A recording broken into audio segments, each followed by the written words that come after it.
नमस्कार, आप देख रहे हैं लोकसभा चुनाव पर हमारा खास शो बैटल 2024 और मैं हूं आपके साथ परवीन शेख। चौथे चरण के चुनाव के साथ ही देश की 543 लोकसभा सीटों में से 379 सीटों पर चुनाव पूरा हो गया।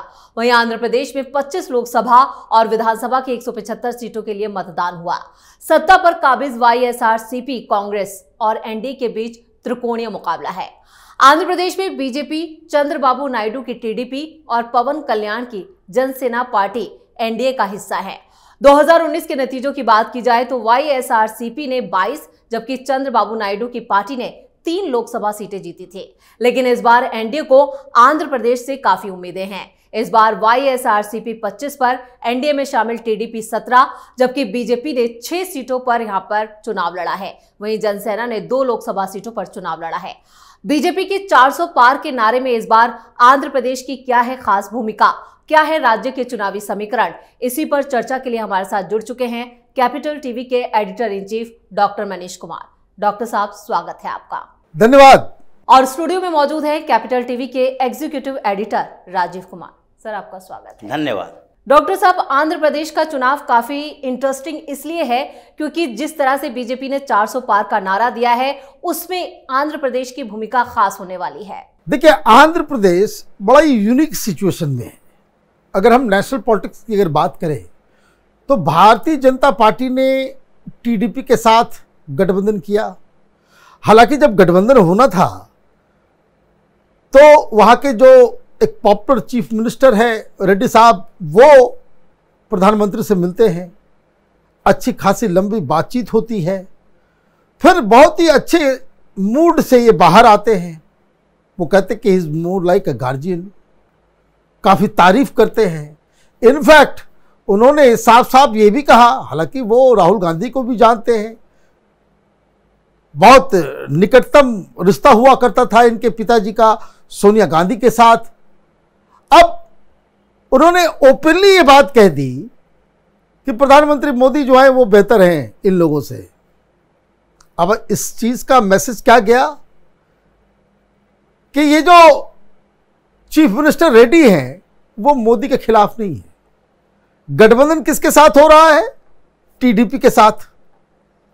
आप अपने अपोनेंट की तारीफ कर रहे हो नेशनल मीडिया में, लोकल मीडिया में, तो मैसेज बड़ा ही साफ था। देखिए, ये कहानी इसलिए मैंने बताई क्योंकि आंध्र प्रदेश में जो नेशनल पॉलिटिक्स होने जा रहा है, चुनाव के बाद भारतीय जनता पार्टी के पास कितनी सीटें आती हैं, टीडीपी के पास कितनी सीटें आती हैं, वाईएसआरसीपी के पास कितनी सीटें आती हैं, इससे कोई मतलब नहीं है। अगर इन तीनों पार्टियों को टोटल सीट्स आ रही हैं तो वो सब के सब डायरेक्टली और इनडायरेक्टली वो एनडीए का हिस्सा होंगे। ये प्रधानमंत्री लगातार इस बात को कहते हैं ना कि 400 सीटें हमारे पास ऑलरेडी हैं, 400 पार एनडीए जाएगा। उसमें बहुत बड़ा रोल इस आंध्र प्रदेश की राजनीति का भी है।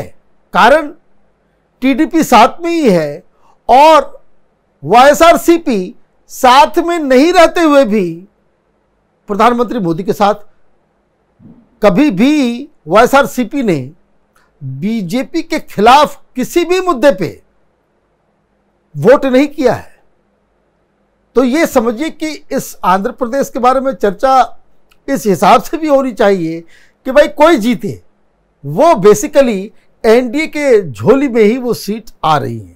राजीव साहब, आंध्र प्रदेश के अगर चुनावी समीकरण की बात की जाए तो वो किस तरफ इशारा कर रहे हैं? देखिए, जिस तरीके से आंध्र प्रदेश में चुनाव की घोषणा के बाद से ही हंगामा शुरू हुआ और वाईएसआरसीपी के प्रमुख अभी जगन मोहन रेड्डी ये कोशिश कर रहे थे कि हम सॉफ्ट कॉर्नर रहे भारतीय जनता पार्टी के लिए। उन्होंने केंद्रीय गृह मंत्री अमित शाह से भी कई बार मुलाकात की, पीएम मोदी से भी मुलाकात की और इन मुलाकातों का मतलब था कि भारतीय जनता पार्टी वहां अकेले चुनाव लड़े, क्योंकि वाईएसआरसीपी जो है वो भारतीय जनता पार्टी को इनडायरेक्टली सपोर्ट करती है पार्लियामेंट के अंदर कि जितने भी बिल हैं उसमें राज्यसभा या लोकसभा दोनों जगह पर, लोकसभा में ऐसे एनडीए को किसी की जरूरत नहीं पड़ती, लेकिन राज्यसभा में समीकरण ऐसे हैं कि किसी बिल को पारित करवाने के लिए उन्हें कुछ ऐसे पार्टियों से समर्थन की जरूरत पड़ती रही है जो कि न एनडीए में हो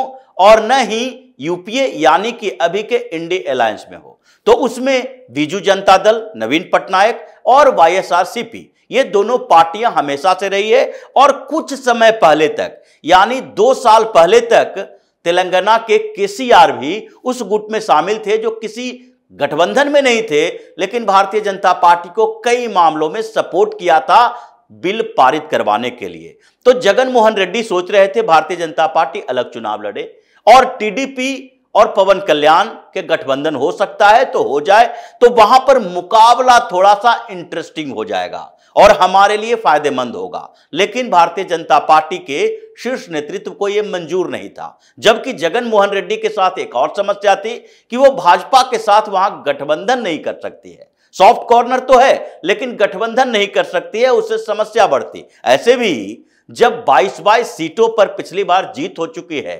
तो ऐसे में भाजपा के साथ गठबंधन करके 5-6 सीटें देना मुश्किल हो जाता।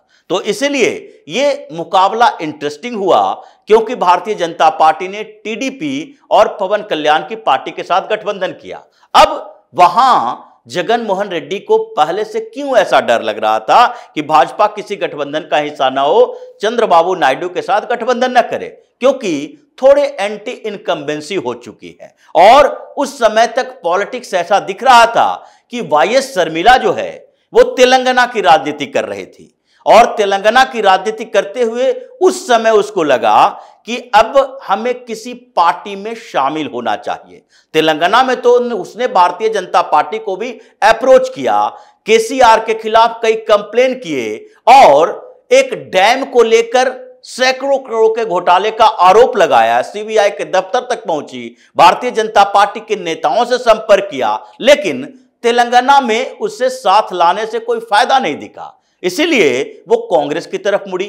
अब जो आंध्र प्रदेश की राजनीति है उसमें अगर देखा जाए तो एक विरासत को लेकर 2 पार्टियां लड़ रही है, यानी वाईएसआर जो हैं राजशेखर रेड्डी जो जगन मोहन के भी पिता हैं और वाईएस शर्मिला के भी पिता हैं, उनके विरासत को लेकर 2 पार्टियां लड़ रही है। एक वाईएसआरसीपी जगन मोहन की पार्टी और दूसरी कांग्रेस पार्टी, क्योंकि जितनी रैलियां हुई, राहुल गांधी भी वहां गए तो क्या कहते हैं, हम राजशेखर रेड्डी के विचारों के अनुसार चलेंगे। मतलब वाईएस शर्मिला को वो फ्रंट फुट पर रखना चाहते हैं कि कम से कम जगन मोहन रेड्डी का कुछ वोट हमें मिल जाए, जो उनकी विरासत को पूरी तरीके से अपने पास रखे हुए है। तो ऐसे में अगर एंटी इनकम्बेंसी फैक्टर और उसके साथ जिस तरीके से कांग्रेस वाईएसआरसीपी के वोट में सेंधमारी कर रही है, उससे तो एनडीए को फायदा दिखाई पड़ रहा है। और चंद्रबाबू नायडू को जैसे जेल में भेजा गया, इंक्वायरी अभी चल रही है लेकिन जेल भेजा गया, फिर बेल मिल गई, वो कुछ सहानुभूति लेने की स्थिति में है और ऐसा लग रहा है कि बहुत ज्यादा तो नहीं, 2014 की तरह तो स्थितियां नहीं बनी है कि एनडीए को वहां 17 सीटें मिल जाए, लेकिन फिर भी 10+ सीटें मिलने की संभावना दिखाई पड़ रही है और जगन मोहन रेड्डी थोड़े कमजोर दिखाई पड़ रहे हैं लोकसभा चुनाव में। विधानसभा चुनाव की स्थिति अलग है। चलिए, विधानसभा चुनाव की स्थिति अलग है। डॉक्टर साहब, यहाँ पर विधानसभा चुनाव की बात की जाए तो क्या सीधा मुकाबला यहाँ पर वाईआरसीपी के बीच पे और टीडीपी के बीच है, या फिर यहाँ पर बीजेपी भी जिन सीटों पर उम्मीदवार उतारे हैं वहां पर कुछ करिश्मा कर सकती है?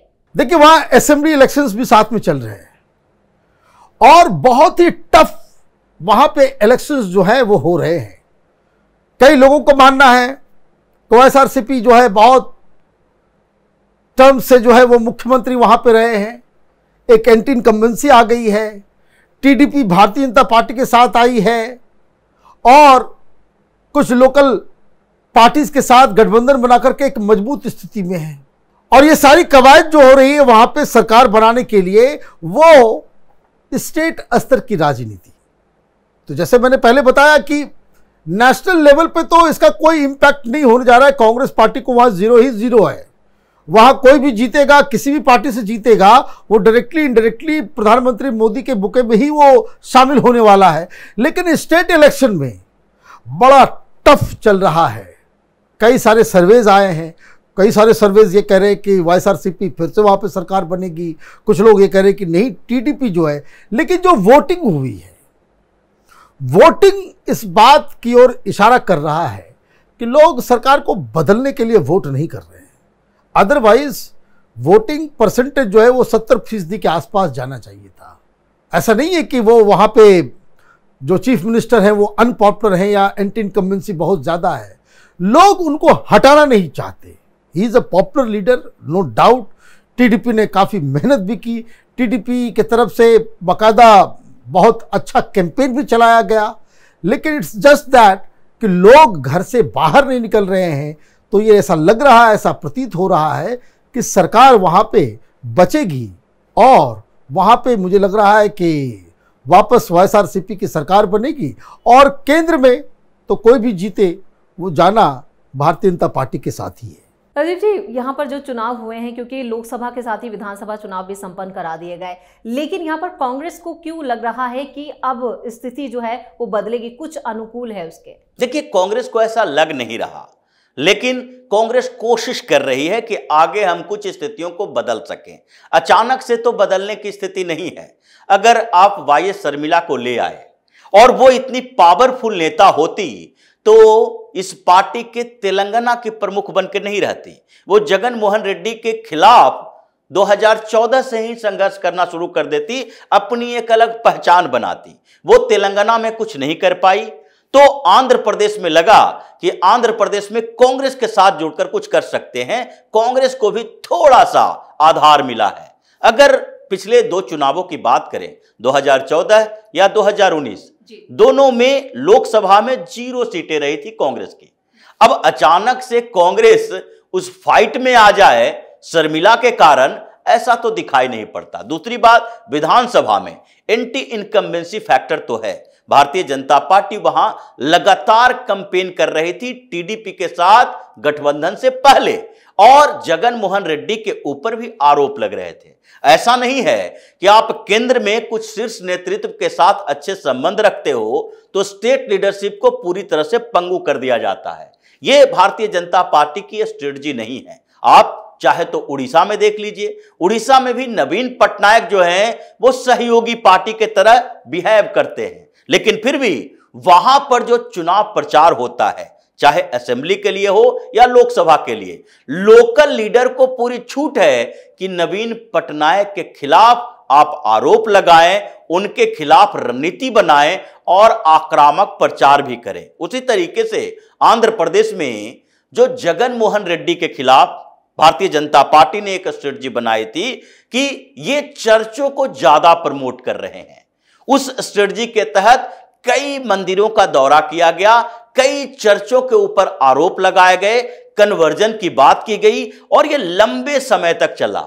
आखिरकार चंद्रबाबू नायडू जो वहां के लोकल पॉलिटिशियन हैं, मुख्यमंत्री रह चुके हैं, वो ऐसे तो नहीं है कि भारतीय जनता पार्टी की तरफ देखते हैं। वो चाहते तो कांग्रेस की तरफ भी देख सकते थे, कांग्रेस से गठबंधन की बात भी कर सकते थे। उन्होंने पिछली बार एनडीए का साथ इसलिए छोड़ा था क्योंकि स्पेशल स्टेटस का एक बहाना बनाया था। उनको लग रहा था कि अगली बार तो मोदी की सरकार जाएगी, यहां पर हम विपक्षी गठबंधन यानी कांग्रेस वगैरह के साथ गठबंधन बना के कुछ अच्छा कर सकते हैं। तो इसका मतलब है कि विधानसभा में इतनी अनुकूल स्थिति कांग्रेस के लिए नहीं है, लेकिन यह है कि जगन मोहन रेड्डी भी पूरी तरह से साफ नहीं होने वाले हैं। विधानसभा के चुनाव में वो ठीक ठाक परफॉर्मेंस कर लेंगे। सरकार बनाने के लिए अभी जो स्थिति है वो एनडीए और जगन मोहन रेड्डी के बीच ही टकराव है, और हो सकता है कि थोड़े बहुत सीटों का आंकड़ा इधर से उधर हो तो फिर सरकार